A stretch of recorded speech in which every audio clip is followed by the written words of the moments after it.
Tagar Institut, Jurnalisme dan Riset.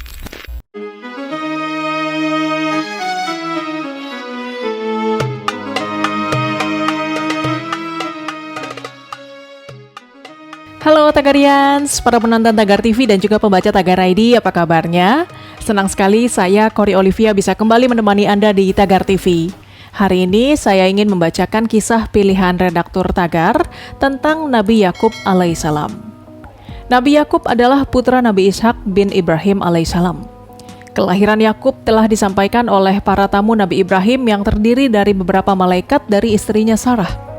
Sejak kecil, sang ayah Nabi Ishak lebih menyayangi kakaknya, Ais, karena yang lahir pertama. Sementara ibunya menyayangi Yakub karena dia adalah yang paling kecil. Keduanya dihidupi oleh orang tuanya dengan baik sampai dewasa. Sampai akhirnya terjadi perselisihan karena hal tersebut. Ais memiliki kebiasaan yang sering berburu dan membawa kijang saat pulang, sementara Yakub lebih sering berada di rumah dan mendalami ajaran agama. Pada suatu hari, Nabi Ishak menyuruh Ais mengambilkan makanan. Namun ibunya langsung menyuruh Yakub untuk mengambilkan dan memberikannya pada Ishak ayahnya. Kemudian Nabi Ishak mendoakan Yakub agar menjadi seorang yang bisa menurunkan nabi-nabi.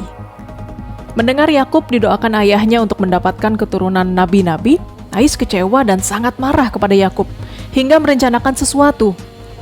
Rencana tersebut diketahui ibunya yang kemudian meminta Yakub pergi mengungsi ke rumah pamannya di Irak.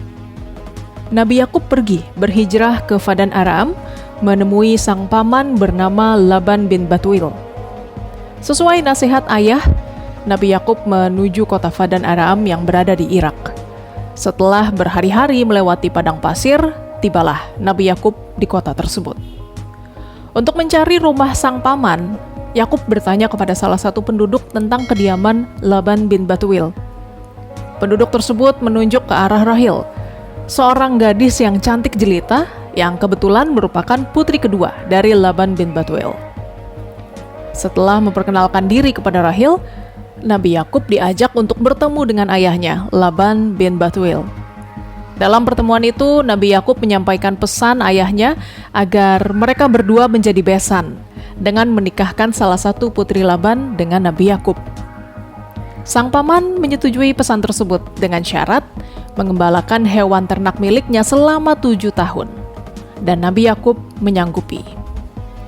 Setelah 7 tahun berlalu, Nabi Yakub menagih janji dan Laban menjodohkan putri pertamanya bernama Laia. Namun Nabi Yakub lebih menginginkan menikahi Rahil yang dijumpainya ketika berada di kota Padan Aram. Akhirnya Laban menyarankan Nabi Yakub untuk menikahi Laia terlebih dahulu, baru kemudian boleh menikahi Rahil sebagai istri kedua. Dengan syarat Nabi Yakub harus bersedia mengembalakan hewan ternak milik Laban selama 7 tahun lagi. Pada masa Nabi Yakub belum ada larangan menikahi kakak beradik dalam satu waktu, hingga diturunkannya surat An-Nisa ayat 23. Diharamkan atas kamu mengawini ibu-ibumu, anak-anakmu yang perempuan, saudara-saudaramu yang perempuan, saudara-saudara bapakmu yang perempuan, saudara-saudara ibumu yang perempuan, anak-anak perempuan dari saudara-saudaramu yang laki-laki, anak-anak perempuan dari saudara-saudaramu yang perempuan, ibu-ibumu yang menyusui kamu, saudara perempuan sepersusuan, ibu-ibu istrimu atau mertua, anak-anak istrimu yang dalam pemeliharaanmu dari istri yang telah kamu campuri.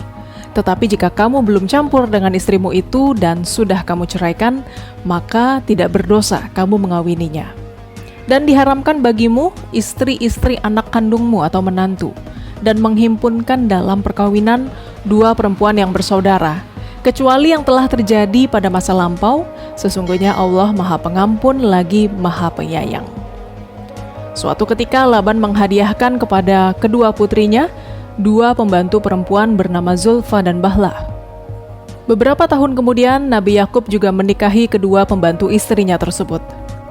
Dari semua pernikahan itu, Yakub dikaruniai 12 anak, salah satunya adalah Nabi Yusuf dari istrinya bernama Rahil. Nabi Yusuf merupakan anak kesayangan Nabi Yakub, sehingga setan menghasut saudara-saudaranya untuk iri dengki. Pada suatu hari, saudara-saudaranya berencana membuang Nabi Yusuf dari kehidupan mereka. Mereka mengatur strategi untuk menyingkirkan Nabi Yusuf, dan rencana tersebut berhasil. Nabi Yusuf dijebak dan masuk ke dalam sebuah sumur. Sejak saat itu, Nabi Yakub dirundung kesedihan yang berkepanjangan karena kehilangan putra tercintanya, Nabi Yusuf. Sepanjang hari ia menangisi kepergian Nabi Yusuf yang mengakibatkan matanya menjadi buta. Beberapa tahun kemudian, Nabi Yakub mendengar kabar dari anak-anaknya bahwa Nabi Yusuf, putra kesayangannya, masih hidup. Nabi Yusuf yang sebelumnya bertemu saudara-saudaranya yang iri dengannya, memerintahkan mereka untuk memberikan gamisnya kepada Nabi Yakub dan diusapkan ke wajah Nabi Yakub agar ayahnya dapat melihat kembali. Atas izin Allah, Nabi Yakub dapat melihat kembali dan berkumpul dengan keluarganya di Mesir. Ketika Nabi Yakub sakit, ia kumpulkan anak-anaknya dan berpesan kepada mereka agar tetap beribadah kepada Allah. Demikian juga tetap beriman dan beramal saleh. Tagarians, demikian kisah pilihan redaktur Tagar hari ini tentang Nabi Yakub alaihissalam. Subscribe YouTube channel Tagar TV dan klik loncengnya juga untuk mengikuti video menarik membahas topik terhangat hanya untuk Anda. Saya Kori Olivia, Tagar TV.